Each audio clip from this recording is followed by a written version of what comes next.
Good evening, YouTube. We are back with the Tao Te Ching. Actually, I recorded these chapters. I'm going to do 54 through, 54, 55, 56, 57. 54 through 57.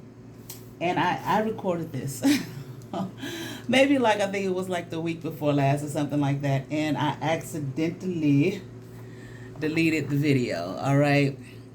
All right, so here, let me fix this the way I want it to be.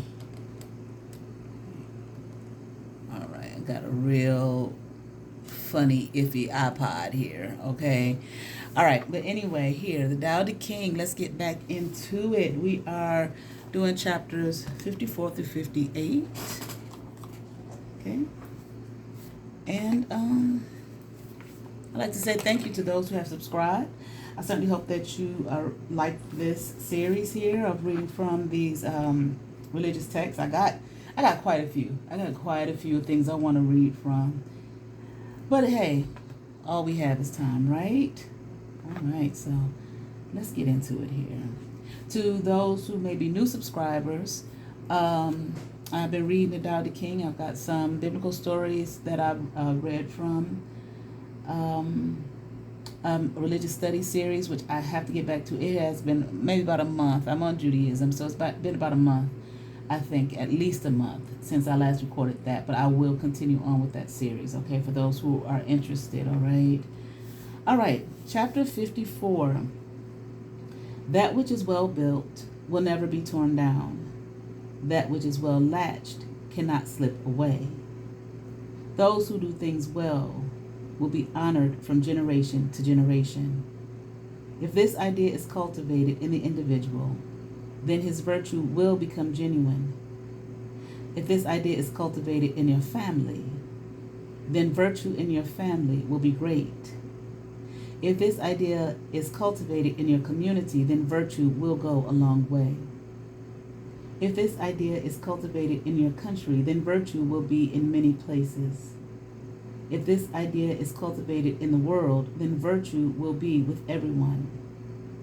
Then observe the person for what the person does, and observe the family for what it does, and observe the community for what it does, and observe the country for what it does, and observe the world for what it does.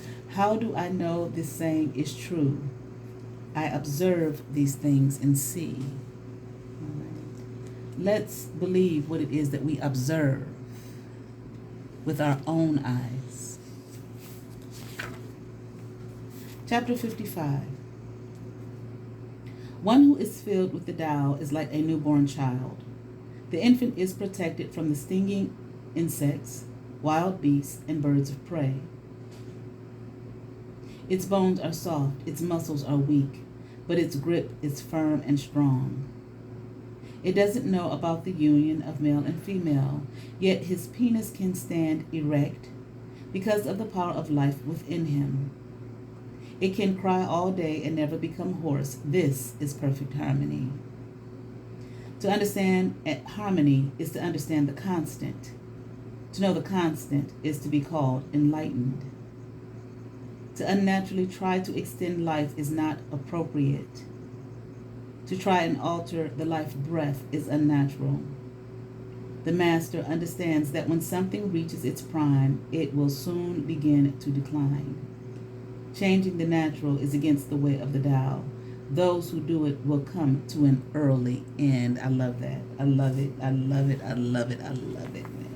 Changing the natural is against the way of the Tao. Of course, what is the Tao? For those who may be new and maybe do not know what the Tao is or don't know what Taoism is, I have it's part of my religious study series. You got to go way down, okay? Or you can look in the playlist. I have a playlist, okay?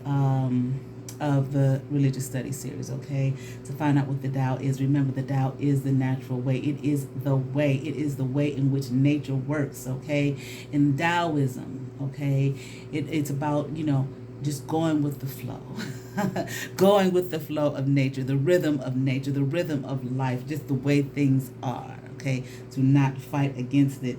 Changing the natural is against the way of the Tao. And what is the Tao? The Tao is that from which all things originate, that from which all things permeate, that from which all things come. It is the Tao.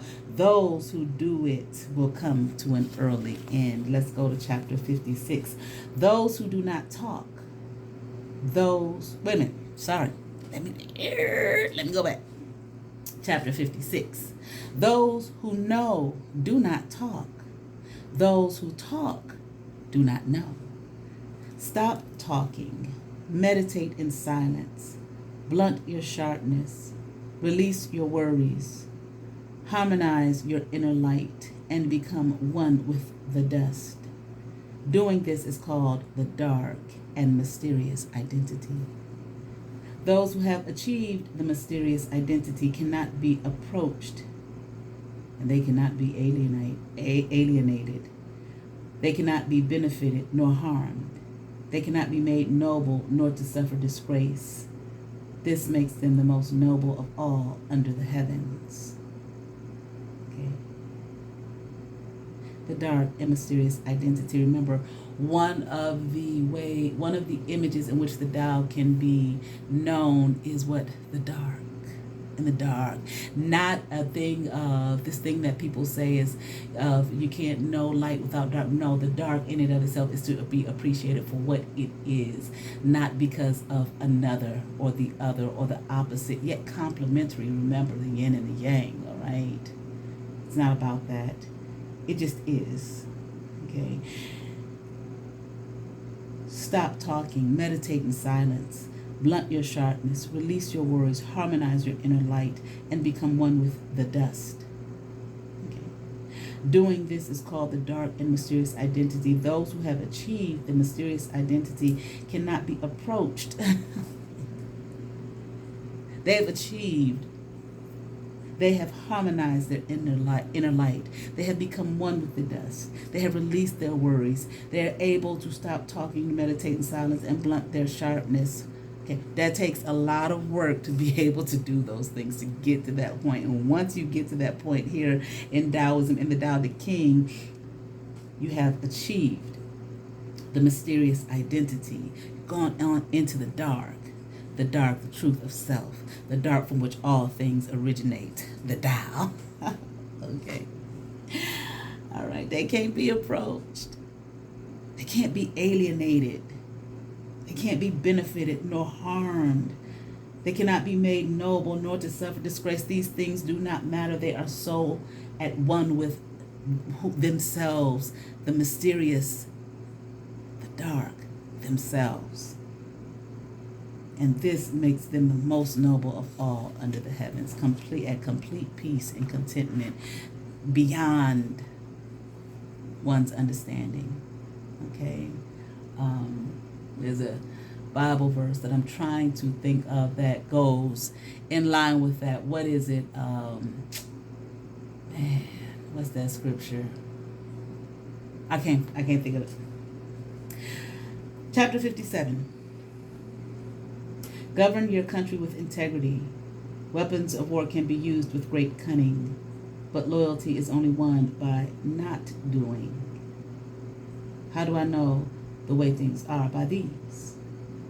The more prohibitions you make, the poorer people will be. The more weapons you possess, the greater the chaos in your country. The more knowledge that is acquired, the stranger the world will become. The more laws that you make, the greater the number of criminals. Therefore, the Master says, I do nothing, and people become good by themselves. I seek peace, and people take care of their own problems. I do not meddle in their personal lives, and the people become prosperous. I let go of all my desires, and the people return to the uncarved block. There's the way, that Western way Eastern way, once again, letting go of one's desires. All right, the Tao Te Ching. I'm still trying to think of that scripture.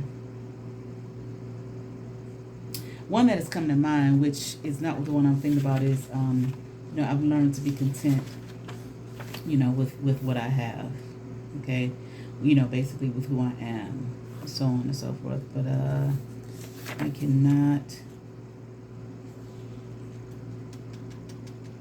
I can't think of it that I was thinking about. All right. But anyway, the Tao Te Ching by Lao Tzu. All right, we are almost finished with this text, with this religious text. How many chapters are there here? 81. So we got a ways to go.